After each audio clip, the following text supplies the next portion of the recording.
cut for families with children under the age of 18. And that's where I'm going to start.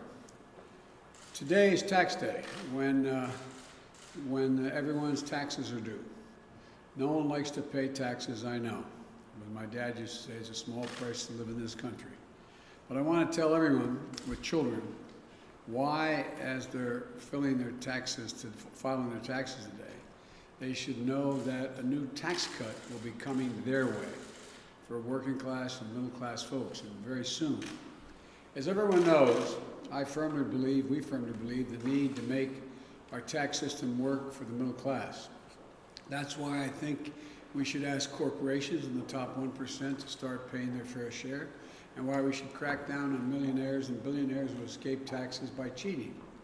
But I also think we need to give ordinary families a break, a tax break, to help them with the cost of raising their kids.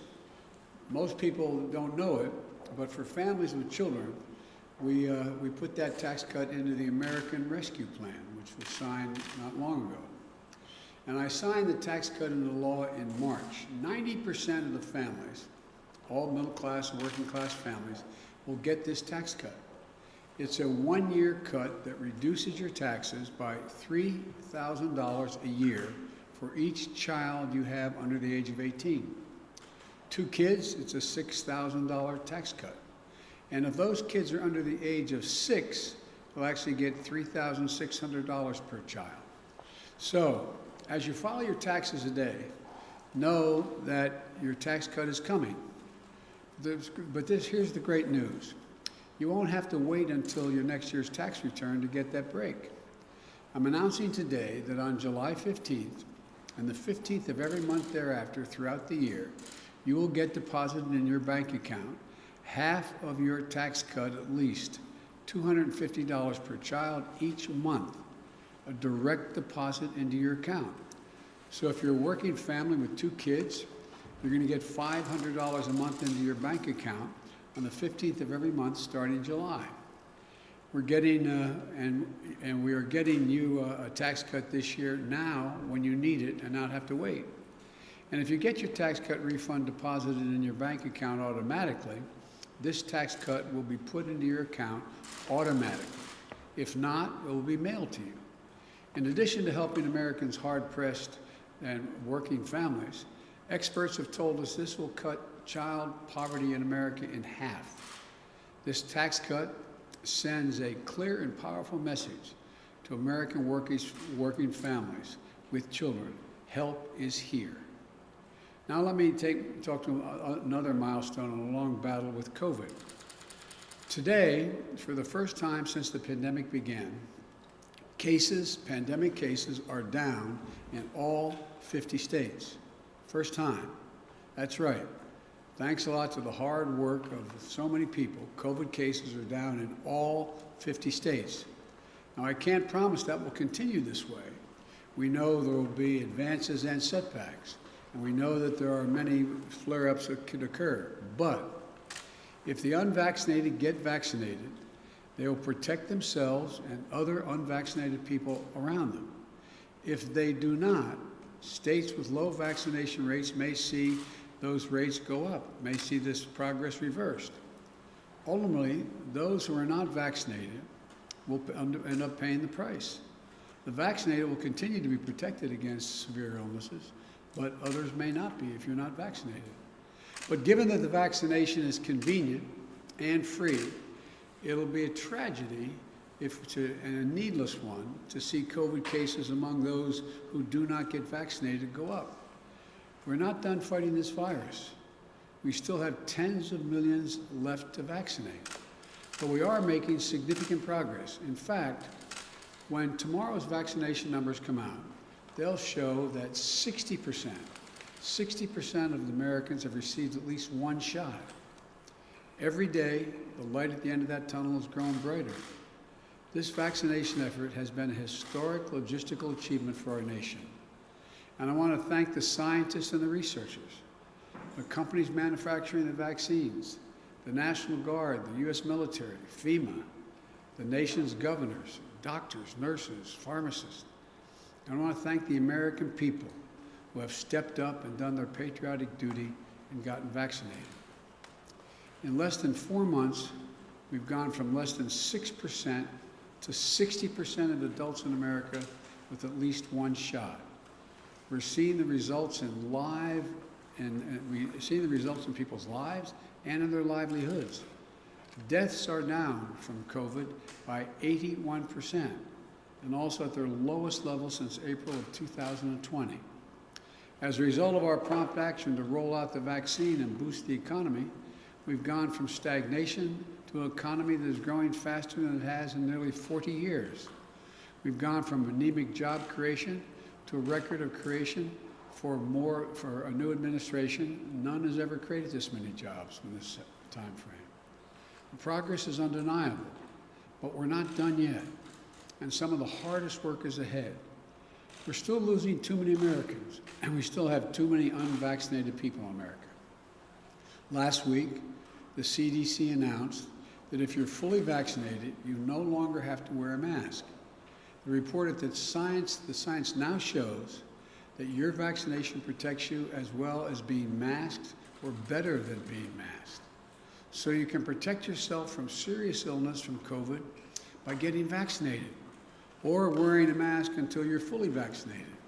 Either way, you're protected. As I said last week, some people may want to continue to wear masks, even if they are fully vaccinated. That's a decision they can make. Some businesses may want to continue to require wearing masks. Let's all be kind and respectful to one another as we come out of this pandemic, and respect those who want to continue to wear a mask, even if they've been vaccinated. Above all, let's work together, though, to meet the target I've set of 70% of adults, all adults, with at least one shot by July the 4th. 7 states have already done this. Getting vaccinated has never been easier. We are 80,000 locations where you can get a shot. 90% of you live within 5 miles of one of those locations. You can now find a vaccine site near you by texting your zip code to 438829. 438829. Your zip code and that number. You'll get all the places near you. Many places don't require an appointment. Just walk in and get the shot. It's free, and everyone 12 years and above is eligible. If you need help getting your vaccine site, getting to or from your vaccination site, Lyft and Uber are offering free rides to take you to the vaccination site and bring you back home between May 24th and July the 4th to anyone who wants to get vaccinated.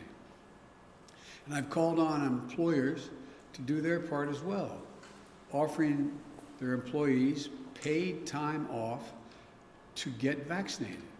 And we've set up a program nationally to reimburse those businesses for the cost of giving employees the time off. Now it's time to get your shot. We have the vaccine. We've secured enough supply to vaccinate all adults and children above the age of 12. I repeat, now's the time to get your vaccine shot. Now, over the past 118 days, our vaccinations program has led the world. And today, we're taking an additional step to help the world. We know America will never be fully safe until the pandemic that's raging globally is under control. No oceans wide enough, no walls high enough to keep us safe. Rampant disease and death in other countries can destabilize those countries, and pose a risk to us as well. New variants could arise overseas that could put us at greater risk. And we need to help fight the disease around the world to keep us safe here at home and to do the right thing of helping other people. It's the right thing to do. It's the smart thing to do. It's the strong thing to do. In March, we shared over 4 million doses of our AstraZeneca vaccine with Canada and Mexico. At the end of April, we announced that we would provide another 60 million doses of our AstraZeneca vaccine overseas. Remember, this is the vaccine that's not authorized for use in the United States yet, so we're going to be sending it to folks once the FDA's reviewed this and said it's safe. This is all the AstraZeneca vaccine produced in the United States. All of it will be sent to other countries. And today, I'm announcing they will also share U.S. authorized vaccine doses of Pfizer and Moderna and Johnson & Johnson as they become available with the rest of the world as well. These are vaccinations and vaccines that are authorized to be put in arms of Americans. And by the end of June, when we will have taken delivery of enough of such vaccines to protect everyone in the United States will share at least 20 million of those doses, that extra supply, with other countries. This means over the next 6 weeks, the United States of America will send 80 million doses overseas. That represents 13% of the vaccines produced by the United States by the end of June. This will be more vaccines than any country has actually shared to date, 5 times more than any other country, more than Russia, China, which have donated 15 million doses. You know, there's a lot of talk about Russia and China influencing the world with vaccines. We want to lead the world with our values, with this demonstration of our innovation and ingenuity and the fundamental decency of the American people. Just as in World War II, America was the arsenal of democracy in the battle against COVID-19 pandemic, our nation is going to be the arsenal of vaccines for the rest of the world. We'll share these vaccines in the service of ending the pandemic everywhere. And we will not use our vaccines to secure favors from other countries. We'll work with COVAX, the international organization set up, and other partners to ensure that the vaccines are delivered in a way that is equitable and that follows the science and the public health data. Today's announcement to share 80 million doses is our next step as we ramp up the efforts to respond to COVID-19 around the world. In the weeks ahead, working with the world's democracies, we'll coordinate a multilateral effort to end this pandemic. I expect to announce progress in this area at the G7 summit in the United Kingdom in June, which I plan on attending. This is a unique moment in history, and it requires American leadership. But I want to be clear. Beating this pandemic globally is beyond the capacity of any one nation, even the United States. But the United States will continue to donate our excess supply as that supply is delivered to us. But that won't be nearly enough. What we need to do is lead an entirely new effort, an effort that involves working with the pharmaceutical companies and others and partner nations to vastly increase supply, to create most of it here in the United States, the kind of capacity that can beat this pandemic worldwide in a way that creates jobs here at home and saves lives abroad. This will take longer than our immediate work to donate from the existing supplies. And we're going to be asking other nations to help shoulder the economic cost of this effort.